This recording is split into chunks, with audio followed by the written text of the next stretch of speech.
शत्रात्मकस्य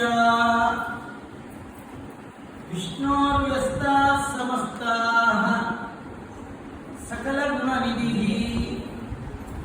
सर्वदोषव्यपेतः पूर्णानन्दो व्ययो यो गुरुरपि परमः चिन्तयेतं महान्तम्।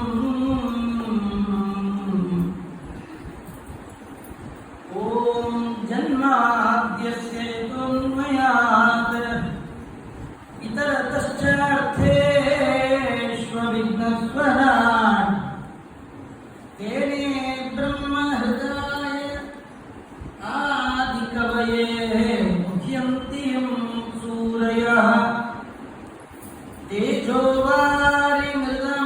यथा विनिमयो यत्र त्रिसर्गो मृषा धाम्ना स्वेन सदा निरस्तकुहकं सत्यं परं धीमहि।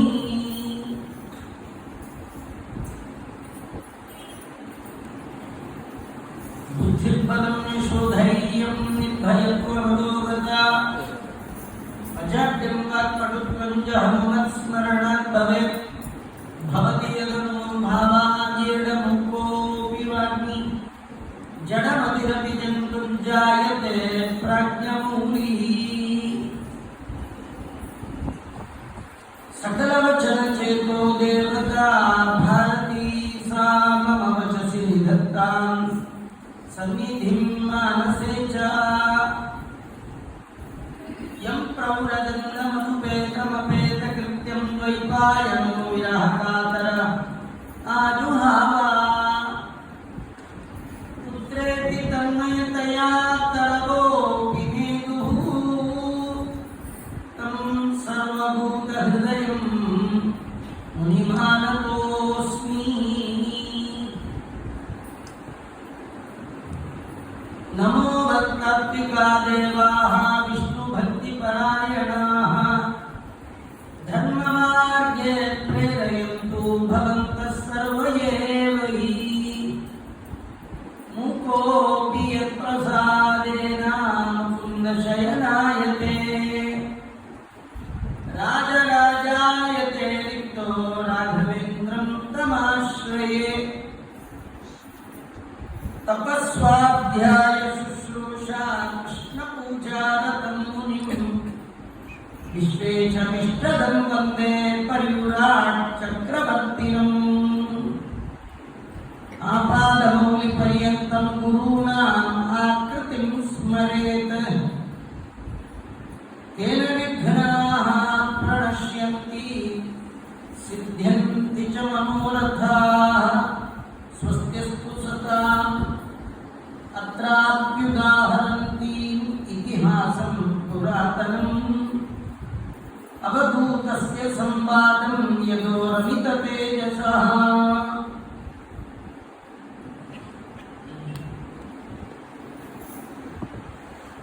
ಭಗವಂತ ಉದ್ಧವರಿಗೆ ಈ ಸಂಸಾರದಿಂದ ಪಾರಾಗುವಂತಹ ಉಪಾಯವನ್ನ ತಿಳಿಸುತ್ತಾ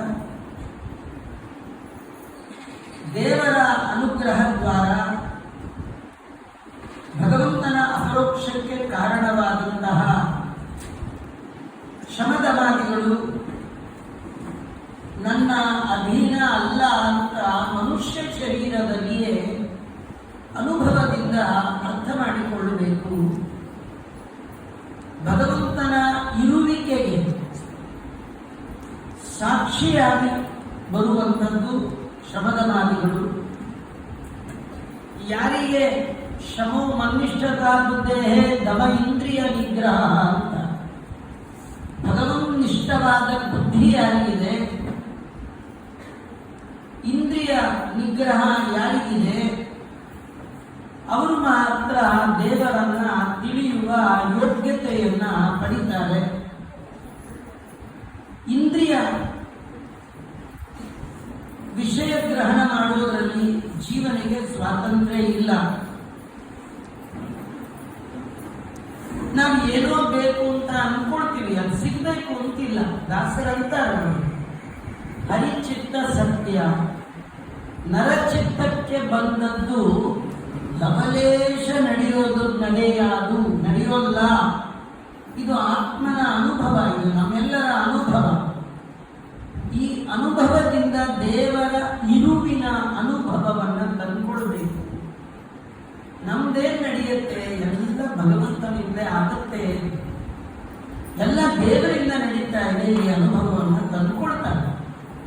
ಅವರಿಗೆ ದೇವರಲ್ಲಿ ನಿಶ್ಚಿತವಾದ ಮತಿ ಜ್ಞಾನ ಬರುತ್ತೆ.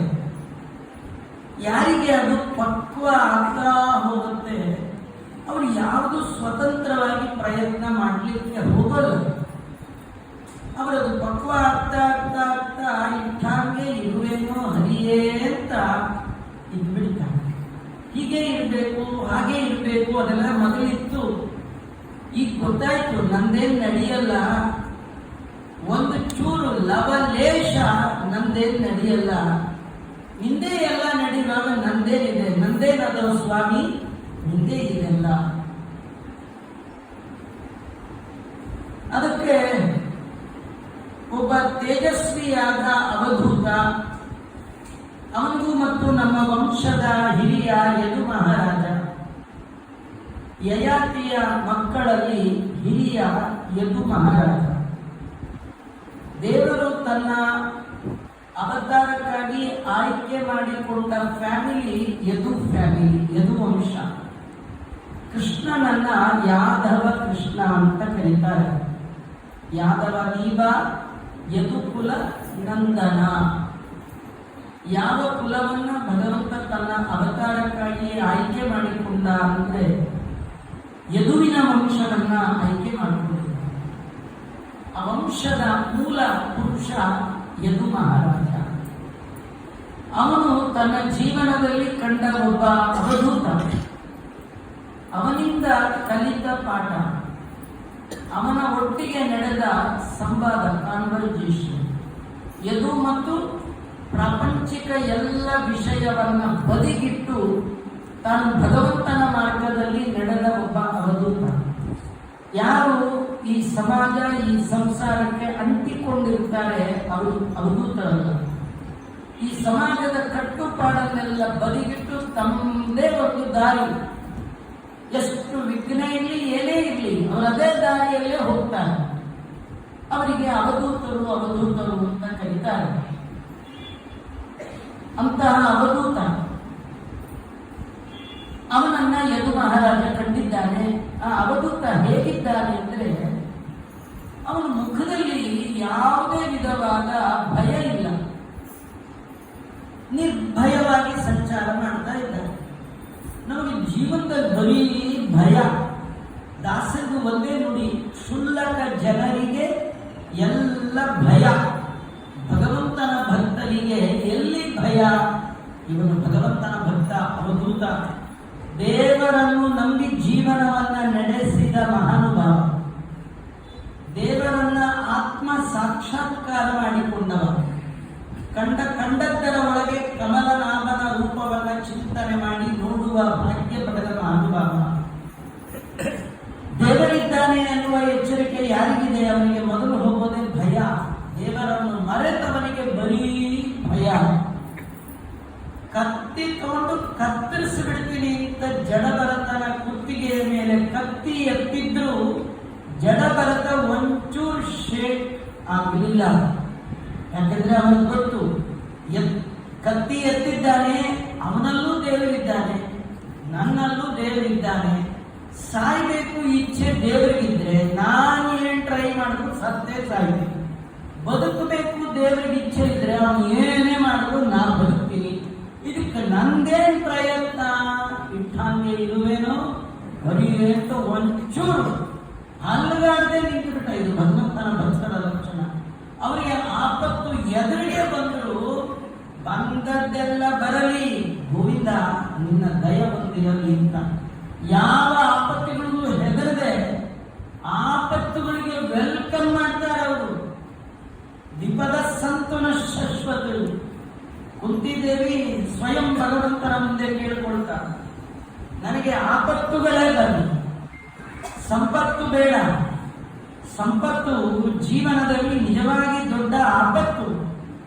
ಯಾಕೆ ಅಂದ್ರೆ ಆಪತ್ಬಾಂಧವನಾದ ಭಗವಂತನನ್ನ ಮರೆಸೋದೇ ಸಂಪತ್ತು.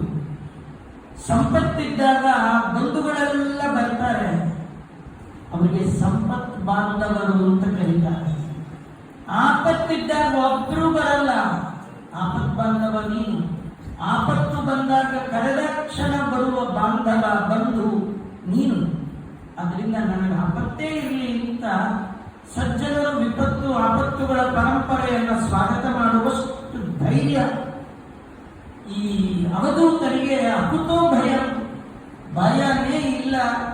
ಅಷ್ಟೇ ಅಲ್ಲ, ಕವಿ ನಿರೀಕ್ಷ ನಿಪುಣಂ ಯದುಹು ಪ್ರಪಂಚ ಇದನಾದೃತ. ಕವಿ ಜ್ಞಾನಿ, ಅವನ ಮುಖದಲ್ಲಿಯೇ ಬ್ರಹ್ಮವರ್ಚಸಿತರ. ಯಾರು ವೇದಾಧ್ಯಯನ ಮಾಡಿದ್ದಾನೆ, ಯಾರು ವೇದಾಂತವನ್ನ ಅಧ್ಯಯನ ಮಾಡಿದ್ದಾನೆ, ವೇದಾಂತದ ತಿಳಿಯಾದ ತಿರುಳಾದ ದೇವರನ್ನ ಚೆನ್ನಾಗಿ ತಿಳಿದು ಹೃದಯದಲ್ಲಿಟ್ಟಿದ್ದಾನೆ, ಅವನ ಮುಖದ ಕಳೆನೇ ಬೇರೆ ಅಲ್ವಾ. ನೀವು ರಾಯರ ಹತ್ರ ನಿಂತರೆ ಅವನ ಮುಖ ಏನಾದರೂ ನೀವು ಫೋಟೋ ಒಳಗೋ ಎಲ್ಲರೂ ನೋಡೋದು ವಿಲಕ್ಷಣ ಕಳೆ. ಈಗ ಯಾರೆಲ್ಲ ಅಧುನಾ ಪೀಠದಲ್ಲಿ ವಿರಾಜಮಾನರಾಗಿದ್ದಾರೆ ಜ್ಞಾನಿಗಳು, ಸಜ್ಜನರು, ಸನ್ಯಾಸಿಗಳು, ಅವರ ಮುಖದ ಕಳೆನೇ ಬೇರೆ ಅಲ್ವಾ. ನೀವೇನು ಸೋಪ್ ಹಚ್ಕೊಂಡು ಪೌಡರ್ ಹಾಕೊಂಡ್ರು ಆ ಕಡೆ ನಿಮಗೆ ಬರಲ್ಲ, ಬರುತ್ತಾ? ಯಾಕಂದ್ರೆ ಬ್ರಹ್ಮವರ್ಚಸ್ಸು. ಭಗವಂತನನ್ನ ನಿರಂತರ ಆಚಾರ್ಯರ ಕರಾರ್ಚಿತವಾದ ಪ್ರತಿಮೆಗಳನ್ನ ಮುಟ್ಟಿ ಆಚಾರ್ಯರ ಗ್ರಂಥಗಳನ್ನ ನಿರಂತರ ಪಾಠ ಪ್ರವಚನದಲ್ಲಿ ಜೀವನದಲ್ಲಿ ಅಳವಡಿಸಿಕೊಂಡ ಮಹಾನುಭಾವರ ಮುಖದ ಕಳೆ ಬ್ರಹ್ಮವರ್ಚಸ್ಸು. ಅದು ಕವಿ ಜ್ಞಾನಿ ನಿಪುಣಂ. ಇಂತಹವನನ್ನ ನೋಡಿ ಆದರದಿಂದ ಯದು ಮಹಾರಾಜ ಹೇಳ್ತಾ ಇದ್ದಾನೆ, ಕುತೋ ಬುದ್ಧಿರಿಯಂ ಬ್ರಹ್ಮನ್. ಹೇ ಬ್ರಾಹ್ಮಣ, ನಿನ್ನ ಬುದ್ಧಿ ಹೀಗಿರ್ಲಿಕ್ಕೆ ಏನ್ ಕಾರಣ? ಎಷ್ಟು ಸ್ಥಿರವಾದ ಬುದ್ಧಿ. ನಿನ್ನಲ್ಲಿ ಸ್ವಲ್ಪವೂ ಚಾಂಚಲ್ಯ ಇಲ್ಲ, ಟೆನ್ಷನ್ ಇಲ್ಲ, ಅರ್ಜೆಂಟ್ ಇಲ್ಲ, ಭಯ ಇಲ್ಲ. ಹಾಗೆ ಹೀಗಿರೋದು ಹೇಗೆ ಅಭ್ಯಾಸ ಮಾಡಿದೆ? ನಿನ್ನ ಮುಖದಲ್ಲಿ ಸ್ವಲ್ಪವೂ ಚಿಂತೆಯ ಗೆರೆಗಳು ಕಾಣ್ತಾ ಇಲ್ಲ. ನಮ್ಮನ್ನು ನೋಡಿ ಯಾರು ನೋಡಿದ್ರು 2 ಗಂಟು, ಒಂದು ಮುಖ ಗಂಟು, ಇನ್ನೊಂದು ಶಿಖಾ ಗಂಟು, ಇಲ್ಲ ಮುಖ ಗಂಟು, ಇಲ್ಲ ಜಡೆ ಗಂಟು, ಗಂಟೋ ಗಂಟು, ಬರೀ ಗಂಟು ಗಂಟು ಗಂಟು. ಅದಕ್ಕೆ ಈ ಗಂಟಿರೋದನ್ನ ದೇವರ ಪಾದ, ಭಗವಂತನ ಭಕ್ತರ ಪಾದಕ್ಕೆ ಟಚ್ ಮಾಡಬೇಕು. ದೇವರ ಪಾದಕ್ಕೆ ಮುಖವನ್ನ ಗಟ್ಟಿಸಿ ಗಂಟನ್ನ ಟಚ್ ಮಾಡಿದ್ರೆ ಸಾಕು, ದೇವರ ಗಂಟು ಸಡಿಲ ಮಾಡ್ತಾನೆ. ನಮ್ಮ ಗಂಟುಗಳನ್ನೆಲ್ಲ ಬಿಚ್ಚುತ್ತಾನೆ. ಭಗವಂತನನ್ನ ತಿಳಿತಾ ತಿಳಿತಾ ವಿದ್ಯತೆ ಹೃದಯ ಗ್ರಂಥಿ. ಹೃದಯದ ಒಳಗೆ ಅನಾದಿ ಕಾಲದಿಂದಿರುವಂತಹ ಅಜ್ಞಾನದ ಗಂಟನ್ನೇ ಕಿತ್ತು ಹಾಕುವ ಭಗವಂತನಿಗೆ ಮುಖದ ಗಂಟನ್ನ ಕೇಳೋದೇ ದೊಡ್ಡ ಪ್ರೋಗ್ರಾಮ್. ನಿರ್ಮಲವಾದ ಮುಖ ಆಗ್ಬಿಡುತ್ತೆ. ನಾನು ನನ್ನ ಜೀವನದಲ್ಲಿ ನಿಂತರ ಇರಬೇಕು ಅಂತ ಏನೇನೋ ಮಾಡ್ತಾ ಇದ್ದೀನಿ, ಆಗ್ತಾ ಇಲ್ವಲ್ಲ ಅಂತ. ನಾವೆಲ್ಲ ನಮ್ಮ ಜೀವನದಲ್ಲಿ ಸುಖವಾಗಿರ್ಬೇಕು, ನೆಮ್ಮದಿಯಿಂದ ಇರಬೇಕು ಅಂತ ಸುಖದ ಸಾಧನಗಳನ್ನ ತನ್ ಮನೆಗೆ ತುಂಬಿಕೊಳ್ತಾ ಇದೆ. ನಿನ್ನತ್ರ ಸುಖಕ್ಕೆ ಬೇಕಾದ ಯಾವ ಸಾಧನವೂ ಇಲ್ಲದೆ ಇಷ್ಟು ಸುಖವಾಗಿರೋದನ್ನ ಹೇಗೆ ಕಲಿತೆ? ಕಟ್ಟಿಸ್ತೆ. ನೀನು ಏನು ಬೇಕಾದ್ರೂ ಮಾಡಲಿಕ್ಕೆ ನಿನಗೆ ತಾಕತ್ತಿದೆ, ಏನು ಮಾಡ್ತಿಲ್ಲ. ಹೇಗೆ? ಎಲ್ಲ ಗೊತ್ತಿರಬೇಕು, ಸುಮ್ಮನೆ ಇರಬೇಕು. ಇದು ಹೇಗೆ ಸಾಧ್ಯ? ನೋಡಿ, ಇಲ್ಲಿ ತುಂಬಾ ಅದ್ಭುತವಾದ ಒಂದು ಮಾತು ಭಾಗವತ ಏಕಾದಶ ಸ್ಕಂದದ್ದು. ಯದು ಮಹಾರಾಜ ಅವಧೂತನನ್ನು ಕಂಡು ಅವನು ಕೇಳುವ ಪ್ರಶ್ನೆ, ವಿದ್ವಾಂಸಶ್ಚರತಿ ಬಾಲವತ್. ನೀನು ದೊಡ್ಡ ಜ್ಞಾನಿ, ಆದ್ರೆ ಮಗು ತರ ಇದೆಯಲ್ಲ, ಎಲ್ಲ ಗೊತ್ತಿದೆ, ಏನು ಗೊತ್ತಿಲ್ಲದ ಮಗುವಿನಂತೆ ಇದೆಯಲ್ಲ, ಇದು ಹೇಗೆ ಸಾಧ್ಯ? ಇವತ್ತು ಪರಮ ಪೂಜ್ಯ ಪ್ರಾತಃ ಸ್ಮರಣೀಯರಾದ ಬೇಗಾಮರ ಸ್ವಾಮಿಗಳ ಉತ್ತರಾರಾಧನೆ. 18 ವಯಸ್ಸಿಗೆ ರಾಷ್ಟ್ರ ಕಂಡ ದೊಡ್ಡ ದೊಡ್ಡ ಹಿರಿಯ ವಿದ್ವಾಂಸರು ಅವರ ಜೊತೆ ವಾದ ಮಾಡಿದವರು. ಬರೀ ಅಂಗರಕ್ಷತೆ ಅಲ್ಲ, ಆಗಮತ್ರಯ ಸಭೆಗೆ ಪ್ರೆಸಿಡೆಂಟ್ ಆದವರು 18 ವಯಸ್ಸಿಗೆ. 22 ವಯಸ್ಸಿಗೆ ದೊಡ್ಡ ಒಂದು ಮಾಧ್ವ ಮಹಾಮಂಡಲದ ಅಧ್ಯಕ್ಷರಾಗಿ ನಡೆದ ಮಹಾನುಭಾವರು. ಇಷ್ಟು ಜ್ಞಾನಿಗಳು ಇವತ್ತೇನೇನು ನೀವು ಕೇಳ್ತೀರಿ, ಮಣಿದ್ರಾವಿಡ, ಪಾಟೀಲ್, ಇವರೆಲ್ಲ ದೊಡ್ಡ ದೊಡ್ಡ ಮೀಮಾಂಸಕರು. ಅಂಥವರೆಲ್ಲ ಇವರ ಮಾತು ಕೇಳಿ ತಲೆ ತಗ್ಗಿಸ್ತಾ ಇದ್ರು. ಯಾಕಂದ್ರೆ ಪಕ್ವವಾದಂತಹ ಅವರ ಸಾಧನೆ, ಬಗ್ಗದವರೇ ಇಲ್ಲ, ಶತ್ರುಗಳು ಕೂಡ ಕೈ ಮುಗಿದು ಹೋಗಬೇಕು ಅಂತಹ ಅದ್ಭುತವಾದ ತೇಜಸ್ಸು. ಎಷ್ಟು ತಿಳಿದಿದ್ರು ಆದರೆ ಮಗುವಿನ ತರ ಇರ್ತಿದ್ರು ಅಲ್ಲ. ವಿದ್ವಾಂಸ ಚರತಿ ಬಾಲಪತಿ. ನೀವು ನೋಡಿರ್ಬೋದು ಎಷ್ಟೋ ಬಾರಿ ಅವರು ಪಂಚೆ ಹಿಡ್ಕೊಂಡೇ ಹೋಗ್ಬೇಕು. ಪಂಚೆ ಕಟ್ಕೋಬೇಕು ಅಂತ ಬೇಡ್ರೆ ನಾವು 24 ಗಂಟೆ ಪಂಚೆ ಟೈ ಇದ್ರ ಮೇಲೆ ನಾವು ಯೂಸ್ ಅಲ್ಲ. ಹೋಗ್ಕೊಂಡ್ರೆ ಸೀರೆ ಹಿಂಗೆ ಮಾಡ್ಕೊಳ್ಳೋದು, ಹಾಗೆ ಮಾಡ್ಕೊಳ್ಳೋದು, ಇಲ್ಲ ಸೀರೆ, ಇಲ್ಲ ಪಂಚೆ, ಇಲ್ಲ ಟೈ, ಇಲ್ಲ ಶೂಸು. ಅವ್ರು ಪಂಚೆಗೆ ಹೇಳೋರು ಇದ್ರಿರು ಹೋದ್ರು. ಪಂಚೆಗೆ ನಿಮ್ಗೆ ಇಷ್ಟ ಇದ್ರೆ ನನ್ನ ಮೈ ಮುಟ್ಕೊಂಡು ಇಲ್ಲದೆ ಹೋಗ್ತಾರೆ. ನೀನಲ್ಲ ನನ್ನ ರಕ್ಷಣೆ ಮಾಡೋದು. ನಮಗೂ ಅವ್ರಿಗೂ ಒಂದೇ ವ್ಯತ್ಯಾಸ. ನಾವು ಅವ್ರ ಥರನೇ ಸೇಮ್ ಟು ಸೇಮ್, ಡಿಫ್ರೆನ್ಸ್ ಒಂದೇ. ಅವರು ಎಲ್ಲ ತಿಳಿದು ಮಗು ತರ ಇದ್ರು, ನಾವು ಏನೂ ತಿಳಿದು ದೊಡ್ಡ ವಿದ್ವಾಂಸರ ತರ ಏನೂ ಗೊತ್ತಿಲ್ಲ. ಇದು ನಾ ಹೇಳೋದಲ್ಲ, ದಾಸರು ಎಲ್ಲಾನು ಬಲ್ಲೆ ಎಂಬುವಿನಲ್ಲ, ಅದೇ ನಿಮ್ಮ ಅವಗುಣ ಅದ ಬಿಡಲಿಲ್ಲ. ನೀವು ತಿಳಿತಾ ತಿಳಿತಾ ತಿಳಿತಾ ತಿಳಿಲಾರದ್ದು ಎಷ್ಟು ಉಳಿದಿದೆ ಅಂತ ತಿಳಿಯೋದೇ ತಿಳುವಳಿಕೆ. ನೀವು ಪೇಜ್ ತಿರುಗಿಸಿದ್ರಲ್ವ, ಇನ್ನೆಷ್ಟು ಪೇಜ್ ಉಳಿದಿದೆ ಅಂತ ಗೊತ್ತಿದೆ. ನಾವು ಪೇಜೇ ತಿರುಗಿಸ್ತಿಲ್ಲ, ಪುಸ್ತಕವೇ ತಂದಿಲ್ಲ. ಕಣ್ಣು ಕನ್ನಡಕ ಬಂದ್ಮೇಲೆ ಕಣ್ಣೇ ಕಾಣದಿದ್ದಾಗ ಸುಧಾ ಪುಸ್ತಕ ಇಟ್ಕೊಂಡು ರಾಮ ಶಬ್ದವೇ ಗೊತ್ತಿಲ್ಲ. ಅದನ್ನು ಹೋಗೋಣ ಬೇಡ ಆಚಾರ್ಯ, ಹೋಗಿ ಆ ಪುಸ್ತಕ ಹೊತ್ಕೊಂಡ್ರಲ್ಲ ಅಷ್ಟೇ ಪುಣ್ಯ ಈ ಜನ್ಮಕ್ಕೆ ಸಾಕು. ಯಾಕಂದ್ರೆ ಆ ಪುಸ್ತಕ ಕೊಟ್ಟವರು ಶ್ರೀಮಂತ ಪಿಕಾಕರ್ತಾರು ಅವರು ಎತ್ತಾಗಿ ಬಂದದ್ದೇ ಆಚಾರ ಪುಸ್ತಕ ಹೊರಲಿಕ್ಕೆ. ನೀವು ಈ ಜನ್ಮದಲ್ಲಿ ಏನ್ ಮಾಡಬೇಡಿ, ಎಲ್ಲಿ ಹೋದ್ರು ದೊಡ್ಡ ದೊಡ್ಡ ಪುಸ್ತಕ ಹಿಡ್ಕೊಂಡು ಹೋಗ್ತಾ ಇರಿ, ಪುಸ್ತಕ ಹಿಡ್ಕೊಳ್ಳಿ ಹೋಗ್ತಾ ಇರಿ, ಪುಸ್ತಕ ಹಿಡ್ಕೊಳ್ಳಿ, ಎಲ್ಲೋದ್ರೂ ಪುಸ್ತಕ ಬಿಡಬೇಡಿ. ಅದು ಮಸ್ತಕಕ್ಕೆ ಬಂದು ಬರಲಿ, ಬಿಟ್ರೆ ಬಿಡ್ಲಿ, ನೀವಂತೂ ಪುಸ್ತಕ ಬಿಡಬೇಡಿ. ಪುಸ್ತಕಕ್ಕೆ ಬೇಜಾರಾಗಿ ನಿಮ್ಮ ಮಸ್ತಕಕ್ಕೆ ಬಂದ್ಬಿಡ್ಬೇಕು. ಹಾಗೆ ಪುಸ್ತಕ ಹಿಡ್ಕೊಂಡು ತಿಳ್ಬೇಕು. ಇಲ್ಲಿ ವರ್ಣನೆ ಮಾಡ್ತಾರೆ, ವಿದ್ವಾಂಸ ಚರತಿ ಬಾಲವತು. ಇಷ್ಟೆಲ್ಲ ತಿಳ್ಕೊಂಡಿದ್ದೀರಿ, ಮಗುವಿನಂತೆ ಹೇಗಿದ್ದೀರಿ ಅನ್ನುವ ಮಾತಿನಲ್ಲಿ ಭಾಗವತ ನಮಗೆ ಕೊಡುವ ಒಳ್ಳೆ ಸಂದೇಶ ಏನು ಗೊತ್ತಾ? ತಿಳಿದಿರಬೇಕು, ತಿಳಿಯದ ಹಾಗೆ ಇರಬೇಕು. ಎಲ್ಲ ತಿಳಿದಿರ್ಬೇಕು, ಏನು ತಿಳಿದಿಲ್ವೇನೋ ಅನ್ನೋ ರೀತಿ ಇರಬೇಕು. ದೊಡ್ಡ ದೊಡ್ಡ ಆಚಾರ್ಯರೆಲ್ಲ ಹಾಗೆ ಇದ್ದವರು. ಈ ಒಂದು ಜನರೇಷನ್ ಹಿಂದೆ ದೊಡ್ಡ ದೊಡ್ಡ ಬಾಲಕೊಂಡ ನರಸಿಂಹಾಚಾರ್ಯರು ಅಂತ ದೊಡ್ಡ ವಿದ್ವಾಂಸ ಸತ್ಯಜ್ಞಾನದ ಶಿಷ್ಯರು, ದೊಡ್ಡ ಜ್ಞಾನಿಗಳು, ತುಂಬಾ ತಿಳ್ಕೊಂಡವರು. ಕೊಟ್ಟಂಗ ಹೈಗ್ರೀವಾಚಾರ್ಯ ನಮ್ಮಲ್ಲಿ ಇನ್ನೂ ಇದ್ದಾರೆ, ಅವರ ಅಣ್ಣಂದ್ರು ಎಲ್ಲ, ಅವರೆಲ್ಲ ಹೈಗ್ರೀವಾಚಾರ್ಯರೆಲ್ಲ ನಾನು ನೋಡಿದ್ದೆ. ತುಂಬಾ ಓದ್ಕೊಂಡವರು, ಬೇಕಾದಷ್ಟು ಓದ್ಕೊಂಡವರು. ಅವರಾಗ ಅವರೇ ಯಾರ ಹತ್ರ ಹೋಗಿ ನೀ ಇದು ಮಾಡ್ತಾ ಇದೆಯಾ, ಅದು ಮಾಡ್ತಾ ಇದ್ದೀವಿ ಸರಿ ಹೇಳ್ತಾನೆ ಇರಲಿಲ್ಲ. ಎಲ್ಲ ತಿಳಿದಿದ್ರು ಏನೂ ತಿಳಿಯದವರ ತರ ಇರ್ತೀವಿ. ಇದು ಜೀವನದಲ್ಲಿ ಕಲಿಬೇಕು. ಆಚಾರ್ಯ ಇದೆಲ್ಲ ಆಚಾರ್ಯಗಳಿಗೆ ನಿಮ್ಮಂತವ್ರು ಹೇಳಿದ್ರು, ನೀವೇ ಏನು ತಿಳಿದೇ ಇದ್ರು ಎಲ್ಲ ತಿಳಿದೋದು ನಾವು ಹಾಕೋದಿಲ್ಲ. ಹಾಗಲ್ಲ, ಎಲ್ಲರಿಗೂ ಇದು ಸಂದೇಶ ಏನು ಕೊಡುತ್ತೆ? ಮನೆ ಒಳಗೆ ನೀವಿರುವಾಗ ಎಲ್ಲ ನನ್ಗೆ ಗೊತ್ತಿದೆ ಅಂತ ಇನ್ನೊಬ್ರಿಗೆ ಹೇಳಕ್ಕೂ ಹೋಗಬೇಡಿ. ನಿಮ್ಗೆಲ್ಲ ಗೊತ್ತಿರ್ಬೇಕು. ಹೊಸಬರು ಬಂದು ಏನ್ ಮಾಡಿದ್ರು ಸುಮ್ಮನಿರ್ಬೇಕು. ಅವ್ ಏನಾದ್ರು ಕೇಳಿದ್ರೆ ಈಗಲ್ಲ ಹಾಗೆ ಹೇಳಬೇಕು. ನೀವು ಕಸ ಪುಸ್ತಕ ಹೇಳೋದು, ಬಟ್ಟೆ ಒಗೆಯುವಾಗ ಹೇಳೋದು, ಎದ್ರು ಅಂತ ಹೇಳೋದು, ಇವರು ನಮ್ಮ ಅತ್ತೆ ಗಾಳಿಗಳು ಬಿಟ್ಟು ನಮ್ಮ ಮಾವ ಸರಿ ಇಲ್ಲ, ನಮ್ಮ ಅತ್ತೆ ಸರಿ ಇಲ್ಲ, ಎಲ್ಲ ತಿಳಿದಿರ್ಬೇಕು. ಏನು ತಿಳಿಯದ ಹಾಗೆ ಇರಬೇಕು. ಇದು ದೊಡ್ಡವರ ಲಕ್ಷಣ ಅಂತ ಭಗವಂತ ಹೇಳುತ್ತೆ. ಅವನು ಹೇಳ್ತಾನೆ, ನೀನ್ ದೊಡ್ಡ ವಿದ್ವಾಂಸ, ನೀನ್ ನೋಡಿದ್ರೆ ಗೊತ್ತಾಗುತ್ತೆ ಏನನ್ನ ತಿಳಿದು ಯಾರ ಬಳಿ ಪಾಠಕ್ಕೆ ಹೋಗಿ ಈ ರೀತಿ ತಿಳಿದವನ ಹಾಗೆ ಇರೋದನ್ನ ಟ್ರೈನಿಂಗ್ ನಿಂತು ಕೊಟ್ಟವರು ಯಾರು? ಜಗತ್ತಿನಲ್ಲಿ ಎಲ್ಲ ಜನೇಶು ದಕ್ಷ್ಯಮಾನೇಶು ಕಾಮ ಲೋಭ ದವಾಗ್ನಿನ ನತಪ್ಯಸೆ ಅಗ್ನಿನ ಮುಕ್ತೋ ಗಂಗಾಂಬಸ್ತ ಇವ ದ್ವೀಪ. ಎಲ್ಲ ಜನ ಕೊತ ಕೊತ ಕುದಿತಾ ಇದ್ದಾರೆ. ಏನೋ ಟೆನ್ಷನ್, ಏನೋ ಒಂದು ಪಡಿಬೇಕು. ಧರ್ಮ ಅರ್ಥ ಕಾಮಗಳನ್ನ ಪಡೆಯೋದ್ರೊಳಗೆ ಜನ ಯಾವಾಗಲೂ ಬ್ಯುಸಿಲೇ ಇರ್ತಾರೆ. ನೀನೊಬ್ಬ ಮಾತ್ರ ಕೂಲಾಗಿದೆಯಾ. ಹೇಗೆ ಅಂದ್ರೆ ಗಂಗಾಂಬಸ್ತ ಇವ ದ್ವೀಪ. ದ್ವೀಪ ಅಂದ್ರೆ ಆನೆ.